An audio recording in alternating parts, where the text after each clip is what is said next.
since the Civil War. Wherever we look today, whether it's south, north, east, or west, we see increasing race tension. We see the increase of racial animosity, racial hostility, and outright racial hatred. We see masses of black people who have lost all confidence in the false promises of hypocritical white politicians. We see masses of black people who are thoroughly fed up with the deceit of white so-called liberals. White liberals who have posed as our friends. White liberals who have been eager to point out what the white man in the South has been doing to us, while they themselves here in the North are doing the same thing. They have been making a great fuss over the South, only to blind us to what is happening here in the North. And now that the eyes of America's 20 million blacks can easily see that this white fox here in the North is even more cruel and vicious than the white wolf in the South. The southern wolves always let you know where you stand. But these northern foxes pose as white liberals. They pose as your friend, pose as your benefactor, pose as your employer. They pose as your landlord. They pose as the neighborhood merchant. They pose as your lawyer trying to help you. They infiltrate all your organizations, and in this manner, by joining you, they strangle your militant efforts toward freedom, toward justice, and toward equality. They use integration for infiltration. Throughout America, here in the North as well as the South, masses of black people are demonstrating against the oppression and exploitation of the white man. Our people have lost all fear of the white man. They have ceased trying to waste their love on the white man. And they have ceased turning their nonviolent cheek to the violent white man. And because of this new, fearless, more militant attitude on the part of our people, we see the increase of violence and bloodshed between the white oppressor and the oppressed, between the white that they exploited, between the white slave master and his 20 million ex-slaves. And where will all of this end? America is faced with her worst domestic crisis since the Civil War, or since the Revolutionary War. For America now faces a race war. A race war is worse than a Revolutionary War. A race war is worse than a Civil War. A race war is a war in which no holds are barred. A race war is a war in which children are destroyed, in which children are mutilated, in which children face the same destructive wrath that grown-ups face.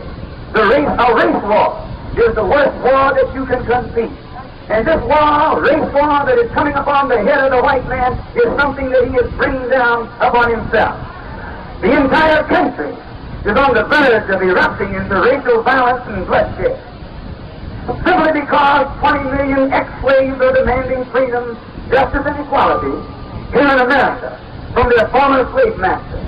20 million so-called Negroes, second-class citizens, seeking human dignity, seeking human rights, seeking the right to live in dignity as a human being.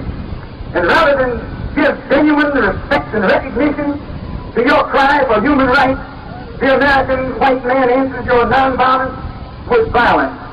He answers your prayers and your freedom songs with false promises, deceitful maneuvers, and outright bloodshed.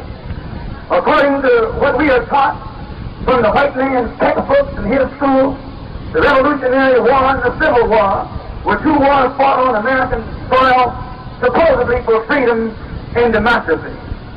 But that these two wars were really for the freedom and human dignity of all men, why are 20 million of our people still confined here in America and enslaved by second-class citizenship? Something is wrong. The truth is that the Revolutionary War was fought on American soil to free the American white man from the English white man. The Revolutionary War was never fought to provide freedom and democracy in this white country for the black man. Our people remain slaves here in America even after the Declaration of Independence was signed. In fact, most of the white founding fathers who signed the Declaration of Independence were nothing but slave owners themselves. It is sheer hypocrisy, sheer ignorance, sheer insanity for our people here in America to celebrate the 4th of July as Independence Day, while white America still denies us first-class citizenship that goes with an independent people. And it is nothing but hypocrisy for the American white man to pretend that the Revolutionary War was truly a war of independence as long as 20 million black people here in America are denied the privileges of an independent people. Don't let the white man fool you. Don't let the white man smile at you and lull you to sleep. Behind that smile is a vicious heart. Behind those teeth is an animal-like beast who doesn't have it within him to want for you what he wants for himself and his own kind. Don't let that man fool you.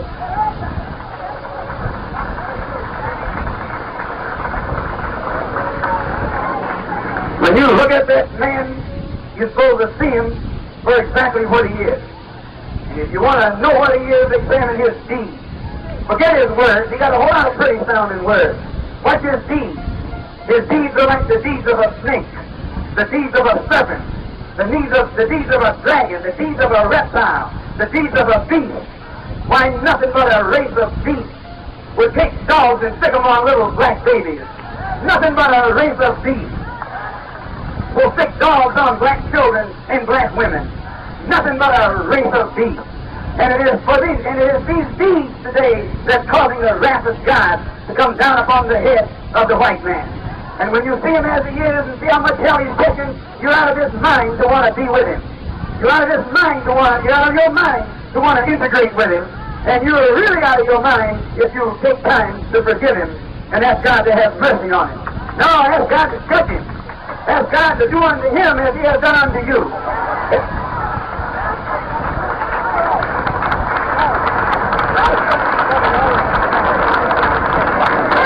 He has caused your babies to suffer. Ask God to heap suffering upon his babies.